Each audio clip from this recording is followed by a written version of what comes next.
And welcome again to Cottage Talk. I am Russ Goldman. This is another episode of Fulham News and Notes, and this is for March the 8th, 2023. In this quick episode, I'm going to share some thoughts on Scott Parker being sacked by Club Brugge. I'm going to be looking back at Parker's time at Fulham briefly, and then my thoughts on what just happened today for him being sacked by Club Brugge after his club went out in the Champions League. Be sharing my thoughts on that. Also, on top of it, I've got two more topics. One is going to be on Danny Murphy's comments about Ivan Toney that he actually said on talkSPORT. I've got some quotes from the Daily Mail of what Danny Murphy had to share, and I'm going to share them and share my thoughts on what Danny had to say about that. Finally, to end this quick episode, I am going to share excerpts from an article on Hammer News and is entitled, Issa Diop has made David Moyes look very stupid indeed after his West Ham exit.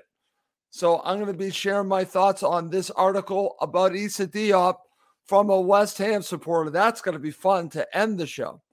As always, please do subscribe on YouTube and Apple Podcasts. It does help other Fulham supporters find us, especially on Apple Podcasts. If you could give us a review and also give us a rating, it does help others find us around the world. Please do that. It would be very much appreciated. Someone just recently gave a review, and that was very nice of them to do, and I just want to say thank you for that. Okay. So let's get to this quick episode. It's only going to be about 15 minutes. And let's start with the news that broke today about Scott Parker. And it's an interesting situation here. Managers are basically hired to be fired. Eventually, they're going to be sacked.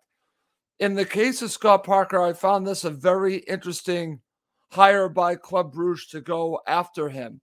I just didn't see how this would work out for this club that was going to be in the Champions League. I don't think Scott Parker was ready to be managing a club in the Champions League. His club was not doing well in their own league. And I think that has a lot to do with him being sacked by Club Brugge along with going out in the Champions League. I'm going to say this, and I actually just said this on another show, on a radio show in Maine. I don't wish him any ill will at all. In fact, I do hope he finds another job and gets back on his feet and finds another club, and hopefully he can move forward with his career. I don't wish his career to go down the toilet. I don't wish that at all. To be honest with you, if I got to call it like I see it, there were some very positive moments with Scott Parker as a manager and also as a player. He came in at a very difficult time, so I want to give him credit for sticking with Fulham as a player. Eventually, his skills deteriorated and wasn't really being a part of Fulham's team in the championship. However, he did transition. He moved over to Tottenham Hotspur on their coaching staff in the academy, then came back to Fulham on Fulham's coaching staff, and eventually became interim manager and then became manager. And it was a difficult time. I want to give Parker credit for doing a very difficult job during the pandemic to get Fulham back in the Premier League. The one thing that does stand out to me is that playoff final against Brentford. That's something he gets 10 out of 10 for me. He got it spot on. He shut down, his tactics shut down Brentford in that playoff final at Wembley, and Fulham got promoted. Unfortunately, that season in the Premier League wasn't great. We played these close matches, as he would always say, fine margins. And unfortunately, the fine margins in the second half of the season went against Scott Parker and Fulham to the point where they needed to beat the teams around him. They would always be competitive against the big clubs, but simply could not beat the teams around him. And that's why they ended up getting relegated. He moved on to Bournemouth. We all know what happened after that. Marco Silva came in. Everything works out for a reason. However, this is not a happy day. It's actually a sad day because I don't want to see anyone get sacked. I could have predicted it, but I do wish Scott Parker all the best in his future endeavors. And he left us with an incredible memory at Fulham with that playoff final. So best of luck in your career, Scott Parker. That's how I'm starting the show. Okay, let's move on and let's talk about Danny Murphy's thoughts about Ivan Toney. I've talked a good amount about Ivan Toney in the last couple of shows. This will be it with me talking about Ivan Toney. And again, this is from the Daily Mail, but the commentary comes from him being on talkSPORT. So according to the Daily Mail, quote, Danny Murphy insists Ivan Toney should have been sent off before scoring his penalty against Fulham, unquote. So now I'm just going to go to the article, the Daily Mail. So this is what Danny Murphy had there, and then I'm going to share my thoughts on it. This, again, from Danny Murphy, quote, it's a sending off. He knows what he's doing. That's how I used to tackle myself. You go over the top with your straight leg and you leave it there. Trust me, I've been playing the game long enough. It's a red card. They won't give it because they won't understand. I know what he's doing. Another quote, Tony, I love him. He's great, but that's a red card, unquote. Now that's commentary from former Fulham captain, my personal favorite player, Danny Murphy. Strong commentary there. And I totally agree with him. Now, Fulham deserved to lose the match. Let's just say what it is. Brentford were better. However, this would have changed the match. And if you watch back the replay of this, and it's out there, there are pictures out there. There's a gash on his leg. There's a gash on his face. What do you think happened to Sasa Lukic? It came from Ivan Toney. How does he get nothing from this? He should have gotten a red card. And former Fulham captain Danny Murphy agrees with me. And I'm very happy that Danny Murphy came out and said this. He doesn't have to say this. Listen, Danny Murphy has had good things and bad things to say about Fulham in the past. He calls it the way he sees it. He doesn't mince words. If he doesn't feel good about something, he's going to tell you. But in this case, honestly, I completely agree with Danny Murphy when it comes to the situation with Ivan Toney. This was a red card. And for whatever reason, Ivan Toney got nothing for it from Anthony Taylor. It still boggles the mind why this came to be that Ivan Toney got nothing. Would it have changed the match? Absolutely. But that's not the point of it. The point is right and wrong. This is wrong. This is wrong. As I mentioned, there is no question in my mind that Brentford deserved to win. But let's call the way it should have been. Should have been a red card. That would have changed the match. I know this.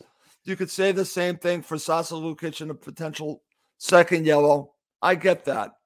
But this is a straight red. And this would have affected Brentford moving forward. They have a lot to worry about with Ivan Toney, let's just say, because the hammer is going to be dropped at some point, and we'll see how they deal with not having Ivan Toney around, because I think it's going to be difficult on them. That's why I back Fulham to end farther up the table, hopefully in a European spot than Brentford. I think Brentford are going to fall off once Toney gets suspended, and I think it's going to be a lengthy suspension. I think it could be, who knows, maybe 6 months. It's going to be a while, and it's going to affect Brentford. And then it gets to the point, and I've said this on the show, if I'm a Fulham supporter, this is how I look at it. I'm not saying how you should look at it. As a Fulham supporter, I'm looking at it this way. This is just how I feel. If it happened to Mitro, I would be saying Mitro should be banned and that Fulham should not be playing him. Brentford, in my opinion, should not be playing him right now. He's admitted to it. What is he doing on the pitch right now? Brentford, the club, are doing the wrong thing. They're absolutely doing the wrong thing. They are sending the wrong message. He should not be playing. He should absolutely not be playing. I listened to the Fulhamish podcast. They agree with me. They absolutely agree with me.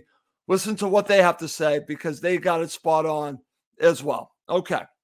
Coming up next to end the show, I'm going to share an article from a West Ham website, West Ham supporter website, talks about Issa Diop. Okay, to end this show of my Fulham news and notes, I'm going to read an excerpt from a West Ham website, supporter website. It's called Hammer News. So I'm just going to read the title. According to Hammer News, quote, Issa Diop has made David Moyes look very stupid indeed after his West Ham exit. That is the title of the article. So this is the first thing I've read about potentially what are the thoughts of supporters of West Ham. And this is Hammer News. And the article is, like I mentioned, it's entitled what I just said it. And I'm going to read from this article because I think it's going to give you a flavor for what potentially others are thinking as well. I don't know, but it's from this writer from Hammer News. So I'm going to read it right now. Issa Diop continues to look very good for Fulham, making West Ham United's decision to sell him seem like a mistake. West Ham manager David Moyes decided to allow Diop to join Fulham in the summer transfer window for around £15 million, according to Sky Sports. At the time, that seemed like a good deal for the Hammers. The 6'4" center back experienced a major decline at the London Stadium after his impressive debut campaign in the Premier League. However, maybe it was just poor coaching that he received at West Ham. Diop has been in brilliant form for Fulham recently, and the decision to sell him in the summer now looks like a really bad one. Okay, excellent stuff, excellent article, and I just wanted to share that with everyone. I'm going to share my thoughts on this article from Hammer News because it's fascinating when you look at it. It's the first time I read something negative from a West Ham perspective on Issa Diop joining Fulham. So this is what I get out of it, because this to me goes to the difference between Marco Silva and David Moyes. I'm not saying that David Moyes is not a good coach, but Issa Diop's career started fine at West Ham. Then he goes through a dip to the point where I'm hearing from West Ham supporters how they just wanted to get rid of him, that he was not good for them. But maybe it was under David Moyes that was the reason. Sometimes a manager's style and a player don't mesh. In this case, I think that was the problem. And I want to give credit to Fulham's recruitment staff, Marco Silva, for identifying a player that they thought could fit into their system and flourish. And that's exactly what we saw. It's now a steal, the amount of money that they're paying for Issa Diop. He's going to be with Fulham for years to come. And I'm telling you, it's worked out great, and it's worked out in the opposite for West Ham. They thought they were getting the better of the deal. Right now, Fulham won the deal, and that's incredible. More importantly, they got the player who's playing at, I think, a very high level. Whereas West Ham, look where they are on the table. Fulham continue to get players that maybe other clubs didn't value highly. I'm looking at Andres Pereira. Now you have the situation with Issa Diop.